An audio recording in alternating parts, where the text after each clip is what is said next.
మొత్తం విజన్ అంతా కూడా 10 బ్రాడ్ ప్రిన్సిపల్స్, 10 సూత్రాలు స్వర్ణ ఆంధ్రప్రదేశ్.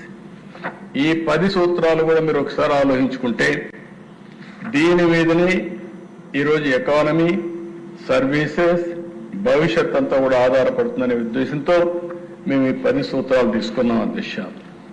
ఒకటి, zero poverty, inclusive growth rate. దీన్ని చాలా స్పష్టంగా క్లారిటీ పెట్టుకొని ఏం చేయాలో కూడా నేను నెక్స్ట్ స్లైడ్లో మీకు చూపిస్తాను. రెండోది వచ్చి ఎంప్లాయ్మెంట్. ఎవరు మాట్లాడినా పేదల గురించి మాట్లాడాలి, పేదవాళ్ళతో అసోసియేట్ కావాలి, పేదరిక నిర్మూలన కోసం పనిచేయాలి, పేదవాళ్ళ పట్ల బాధ్యతతో మనం ప్రవర్తించాల్సిన అవసరం ఉంది. అందుకే జీరో పావర్టీ ఇది ఒక మంత్రంగా తయారు కావాలి. ఎక్కడ చూసినా అందుకే నేను పేదల సేవలో మొదలు తారీఖు పెట్టాం, పింఛన్లు ఇస్తున్నాం, సంక్షేమ కార్యక్రమాలు ఇస్తాం. అంతేకాకుండా పేదరిక నిర్మూలన ఒక నిర్దిష్టమైన టైం బౌండ్ ప్రోగ్రాం పెట్టుకుని ఏం చేయాలనో, ఏ విధంగా చేయాలో అవి కూడా మనం ఆలోచిస్తున్నాం. రెండోది ఉద్యోగాలు. ప్రతి ఒక్కరి బాధ్యత మీ నియోజకవర్గంలో ప్రతి ఒక్కరికి ఉపాధి కల్పించడం, ఉద్యోగాలు ఇప్పించడం. ఆ ఉద్యోగాలు కూడా క్వాలిటీ ఉద్యోగాలు రావడం. అందుకే నేను నాలెడ్జ్ ఎకానమీ చెప్పాను, అవి కూడా వర్కౌట్ చేస్తాం. మూడవ దశ demographic management, population management, skilling, human resource development. ఎక్కడికక్కడ మానవ వనరుల అభివృద్ధి, ఎడ్యుకేషన్, హెల్త్, అదే మరి స్కిల్లింగ్, అప్ స్కిల్లింగ్, ఇవన్నీ కూడా కంటిన్యూస్ ప్రాసెస్ జరగాలి. అందుకే మూడో ప్రాధాన్యత ఇచ్చాం. నాలుగవ దశ వాటర్ సెక్యూరిటీ. ఏదైతే వాటర్ తాగడానికి, ఇండస్ట్రీకి, వ్యవసాయానికి అవసరం, దీనికోసం వాటర్ సెక్యూరిటీకి ఎక్కువ ప్రాధాన్యత ఇచ్చాం. దాని డీటెయిల్స్ కూడా చెప్తాను. Farmer, agritech. ఫార్మర్ అనే వ్యక్తి ఈరోజు మనకు అందరికీ తిండి పెట్టే పరిస్థితిలో ఉంటే అన్నదాత ఇబ్బందుల్లో ఉన్నాడు. అందుకే చాలా స్పష్టంగా ఆలోచించాం. వ్యవసాయ ఖర్చులు తగ్గాలి, వ్యవసాయం మీద ఆదాయం పెరగాలి, రైతు కూడా అందరి మరుగుని గౌరవంగా జీవించే విధంగా వ్యవసాయాన్ని తయారు చేయాలని టెక్నాలజీ అనుసంధానం చేస్తున్నాం. అగ్రికల్చర్కు టెక్నాలజీ అనుసంధానం చేసి ఇంత మునుపు ఏదైతే శారీరకంగా కష్టపడ్డారో ఆ విధంగా కాకుండా వాళ్ళని టెక్నాలజీ సపోర్టుతో పూర్తిగా ఆదుకోవడానికి కార్యక్రమం ప్రారంభిస్తున్నామని చెప్పి కూడా నేను మీకు తెలియజేస్తున్నా. ఇంకో పక్కన దశ గ్లోబల్ బెస్ట్ లాజిస్టిక్స్. ఈరోజు మనం గుర్తుపెట్టుకోవాల్సిన అవసరం ఉంది. ప్రపంచం ఆవరేజ్లో 14, మన రాష్ట్రంలో, మన దేశంలో లాజిస్టిక్స్ కాస్ట్ 14% ఉంది.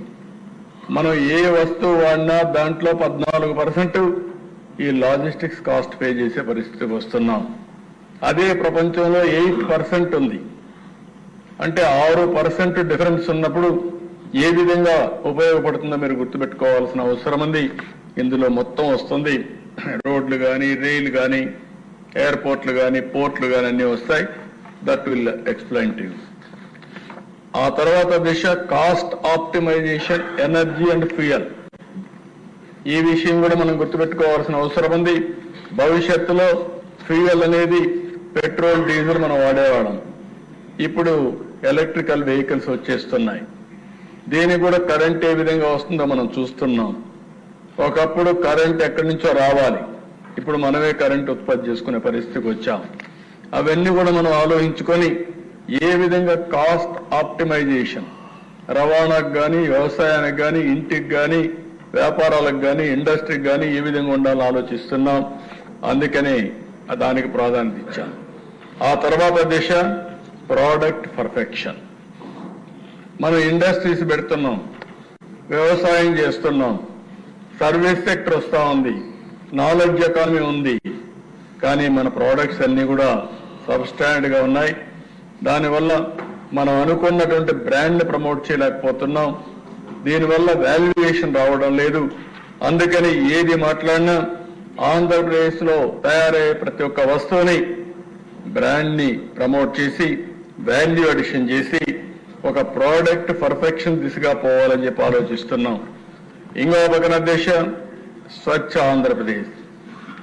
ఈరోజు స్వచ్ఛ ఆంధ్రప్రదేశ్ మనం గుర్తుపెట్టుకోవాల్సిన అవసరం ఉంది.